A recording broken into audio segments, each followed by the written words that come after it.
ni budget bi grandirait de manière exponentielle lan moo ci wàllu bor bi tamit na ak Sénégal fu mu toll ci bor la ñu bëggoon a xam. waaw effectivement budget Sénégal moom 2023 mu ngi toll ci 6411,5 milliards loolu mooy budget donc bu ñu xoolee def un bref rappel historique dinañ gis ne budget bi daanaka dafa triplé en l'espace de 12 ans parce que simplement budget bi 2012 mu ngi tolloon ci 2344 milliards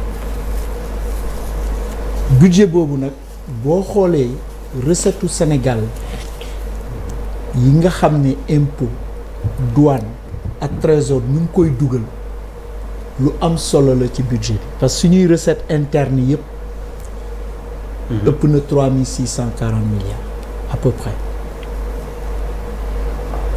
maintenant bu ñu xoolee li nga xam ne ñu ngi koy jéggaani maanaam recette extérieure ci budget bi boo ko xoolee mu ngi tourner autour de 667 milliards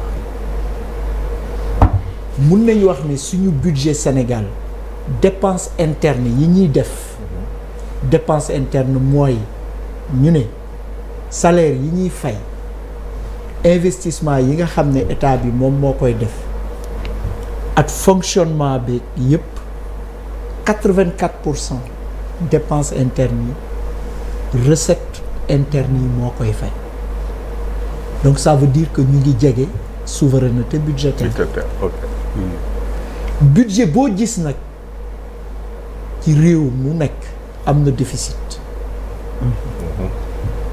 budget du dépense moins recette mooy déficit say dépense mooy ëpp say recette déficit boobu pour déwén mu ngi toll ci 5,5% maanaam buñ ko xaymaa mu ngi toll ci 1045 milliards. du PIB. du PIB buñ ko xaymaa par rapport à notre richesse nationale. PIB bi parce que PIB Sénégal. déwén dina àgg ci 19,08 milliards maanaam suñu richesse nationale suñu koom-koom fu mu toll. c'est pas sous-évalué avec l'informel. c'est sous-évalué moo tax ñuy defaat rebasing.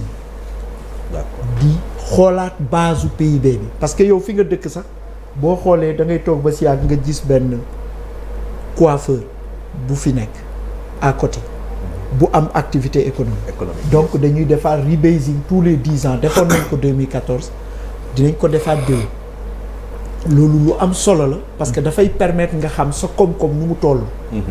defoon nañ ko nag léegi mën na am 22 milliards la 25 milliards en lieu et place de 19 donc ça veut dire que say richesse dafay yokk.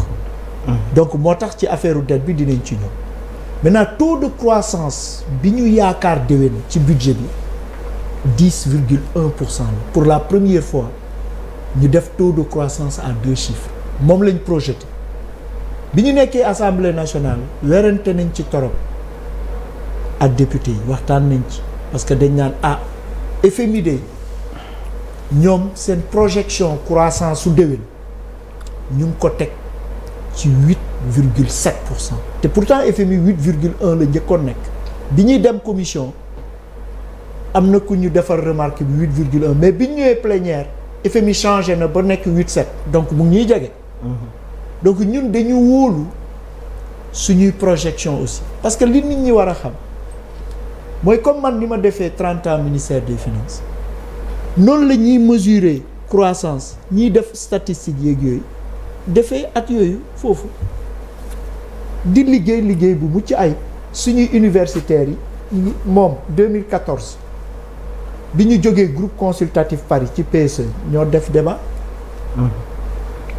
bon mu toog ma toog muy défendre may défendre man maa présenté woon plan d'action prioritaire bi ñu defoon groupe consultatif donc ñu ne croissance boobu parce que pour la première fois yaakaar nañ ne recettes pétrolières yi et gazières yi dinañ ci am lu toll ci 53 milliards 6 à peu près FMI ne mën na am production bi décalé tuuti ba janvier. moo tax ma prudent 8-7 waaye ci Afrique au sud du Sahara. ci 48 pays. Sénégal moo ci nar a ëpp croissance ci Afrique déwén même at 8-7. donc bu ñu ne budget ñu ne Sénégal kat croissance am lii la budget bi nii la toll déficit budgétaire bi 5,5 la déficit budgétaire bonul baax na mais ci kaw nga financé ko Sénégal nu ngi koy financé déficit am mooy li ñuy wax intervention yi ñuy def sur le marché comme li nga wax léegi appel public à l'épargne bi bon du trésor yi ak obligation yi maintenant nag eurobond yi ñu doon def xalaatuñ ko déwén parce que bu ngeen xoolee crise bi am ci monde les marchés financiers internationaux sont fermés quasiment donc financement déficit budgétaire bi ce sera sur le marché financier régional ak appui budgétaire yi nga xam ne dinañ ko am ci suñuy bailleurs de fonds loolu mooy waaye nag li tax ñun ñu doon wax ne budget déwén niñ ko tëggee def nañ ci attention aussi parce que bu ñu xoolee dafa am 6 chocs yoo xam ne mun nañ accepter économistes yi ne dal na suñu réew crise sanitaire bi dañu fi c'est pas pour rien que ñuy def benn industrie pharmaceutique à Diamniadio pour la lutte contre la Covid-19 avec l'Institut Pasteur. Avec les Allemands. Avec les Allemands. Deuxième sorte de crise c'est la crise climatique inondation yi wane na ko. Troisième crise c'est la crise énergétique nañ jàpp leen te loolu nag xaw na am solo torop ñu wax ko sénégalais yi xam ko tey prix kilowatt-heure électricité bu ñu jëlee prix internationaux yi rek mu ngi war a jar 155,6 francs CFA ñu ngi koy jaayee 109,5 am na subvention 46,2 francs bu ci état bi di def électricité bi ñun ñi am oto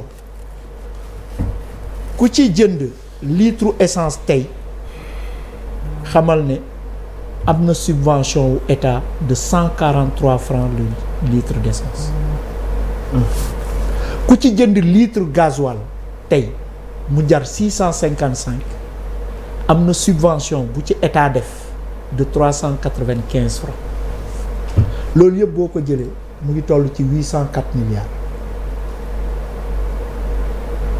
à peu près te xam nañ ne wax naa ko assemblée nationale boo wane le mais ñi yore 4x4 yu rëy yi. yéen ñi ne ci ko yore yëg am buuba ñi ne ci nguur gi. waaw mais loolu yëpp bu ñu xoolee crise énergétique bi dafa am solo presque 22% parc boobu yëpp yore gasoil la ñuy dawee de. parce que 41% du parc gasoil la y a que 49% gasoil la 51% essence. Or on pensait le contraire. On pensait que l'écart était élevé, que les gens, mais c'est quasiment les mêmes. Donc ciblage subvention bi am na solo moo tax budget 2023 450 milliards 350 dinañ ci wax 100 milliards yoo xam ne dafay subventionner énergie bi donc troisième crise bi ma wax c'est la crise énergétique mais la quatrième crise c'est la crise monétaire inflation bi am en 2022 masul am àgg na 11% sur les produits alimentaires au mois de juillet. Novembre bi on n'est pas à 14. Mais vraiment cette inflation aujourd'hui ni ñu koy xeexee mooy augmenter les taux directeurs au niveau de la banque centrale. Pour raréfier la monnaie. Parce que le taux de liquidité de notre économie, c'est-à-dire la masse monétaire qui circule rapportée au PIB du Sénégal, a beaucoup augmenté. Lan moo ko expliquer le blanchiment wala lan. Non, c'est la vigueur de l'économie sénégalaise. On est resté avec 6,6% de croissance de 2013 à 2018. bu ñu ko xoolee 2019 le croissance bi bu ñu xoolee parce que on était un peu en année un peu boo xam ne dafa naroon avec à peu près 4 et quelques %. Et 2020 mooy les 1,3% presse bi moo ñooñu ko may. Et 2021 on était à 6,1%. Et 2022 on est à 4,8% de croissance. Mais Assemblée nationale wax nañ ko croissance moom léegi ñëpp xam nañ ne dañ koy lekk ñëpp a ko xam parce que valeur ajoutée bi ñuy am moo tax ñu yokk salaire yi Sénégal pour la première fois budget 2023 bii ñu defar les salaires seront à 1273 milliards. Mais est-ce que c'est 36,5%. Mais est-ce que c'est pas ça qui explique les 14% d'inflation? Parce que xaalis bi gën a bëri prix yi gën a monter. Non, en réalité c'est beaucoup plus bu ñu xoolee. C'est beaucoup plus au niveau des produits alimentaires. Bu ñu xoolee aujourd'hui la crise russo-ukrainienne bu ñu xoolee la crise énergétique moom laa doon wax léegi bu ma waxee inflation bi j'ai parlé de 5e catégorie de crise, c'est la crise alimentaire. Et la dernière, c'est la crise sécuritaire. Parce que dañ koy fàtte. Actuellement, la crise sécuritaire est quand même une crise majeure. Et tout ça, choc yooyu dafa ñëw dal ci Sénégal. Moo tax ci biir budget bi aussi ñu denc 60 milliards tuddee ko réserve de gestion pour pouvoir faire face des fois en cas de crise. C'est-à-dire 6411 milliards yi am na 60 milliards yoo xam ne réserve de gestion lañ ko tuddee pour pouvoir faire face am 90 milliards yoo xam ne réserve de précaution lañ ko tuddee dañ ko lim ne projet yii kat bu conjoncture bi favorable duñ ko def muy 150 milliards muy 0,8% du PIB. Mais comme président waxoon na ko lutte contre la vie chère budget bi prévoir na 100 milliards pour continuer à subventionner les denrées de première nécessité riz, huile, sucre et autres. Parce que bu ñu xoolee les prix économiques du marché c'est beaucoup plus élevé que le pouvoir d'achat des Sénégalais. Ça dañ koy xool da nga koy gis. Et la subvention de l'énergie aussi à peu près 450 milliards. Tout ça fait que on a dit que c'est un budget de solution boo xam ne 46 milliards 46% du budget c'est du social.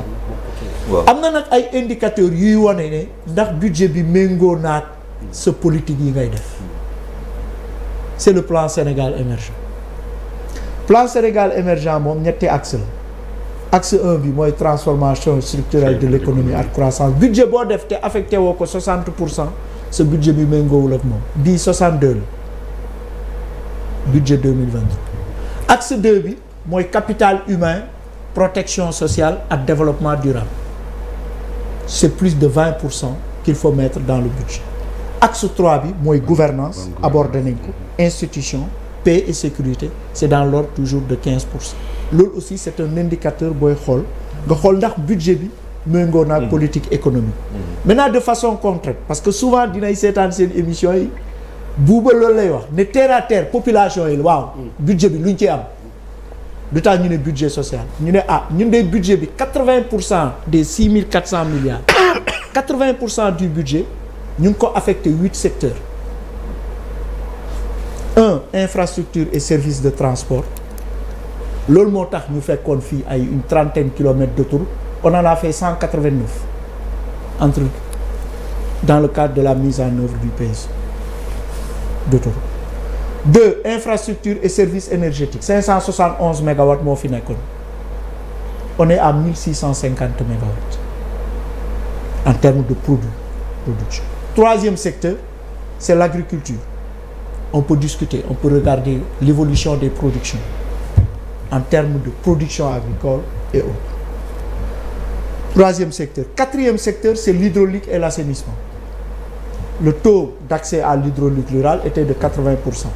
On a frisé maintenant les 95%. Au niveau de l'assainissement, la même chose, ça augmente. 4e, 5e, c'est la santé et la protection sociale. C'est là où on a les marqueurs sociaux, le budget de la santé. Parce que souvent, dinañ ñuy wax ne yéen atteindre gu leen 10% ou affectation budget bi au secteur de la santé. Souvent dañ ñu koy wax. wax nañ ñu ko assemblée waaye mais gars yi dañuy jël budget santé rek ministère de la santé diviser ko par 6400 milliards mais boo ko defee juum parce que hôpital principal ak polyclinique bi ñuy tabax mu ngi ministère des forces armées couverture maladie universelle pourtant 26 milliards lañ ci def mu ngi ministère développement communautaire donc yooyu yëpp bu ñu ko jëlee dañuy gis ne état def na effort bu bari ci secteur de la santé beneen bi nag bi nga xam ne am na solo mooy secteur bi nga xam ne aussi véritablement mooy éducation formation c'est le premier budget au Sénégal dans la nomenclature budgétaire moo ciy ëpp ressources beneen bi am solo mooy gouvernance territoriale parce que 65 milliards lañ def ci transfert yi nga xam ne fonds yi dañ koy transférer collectivité locale mais programme équité territoriale yi président def boo ko jëlee comme ay PNDL PACASEN nga boole ci yëpp ñu ngi toll ci 527 milliards de transfert aux collectivités territoriales et le dernier élément c'est la défense et la sécurité nationale loolu laa doon wax ne subvention bi ñuy defal énergie bi c'est 2 fois le budget du ministère des forces armées qui fait 247 milliards donc il nous faut cibler beaucoup plus voilà un peu les contours en tout cas du projet de budget 2023 qui est un budget de solution et un budget social et où on a eu vraiment des discussions très intéressantes avec la nouvelle configuration de l'Assemblée nationale en commission technique et moi j'y ai passé 46 jours de 9h à minuit masuma gis loolu 46 jours commission technique ñu liggéey 9h minuit plénière ñu liggéey 9h minuit wax naa nag ne sama mbokku député yi laaj na ñu xoolaat quand même règlement intérieur bi nan la ñuy def parce que effectivement mobiliser waaw dafa xaw a c'est dafa diis mais très rapidement Mounirou le commentaire sur le budget bàyyi ma dem ci Mounirou wala yow nga bëgg après il peut parler des questions techniques ñoom ay financiers lañ oui mais man li ma bëgg wax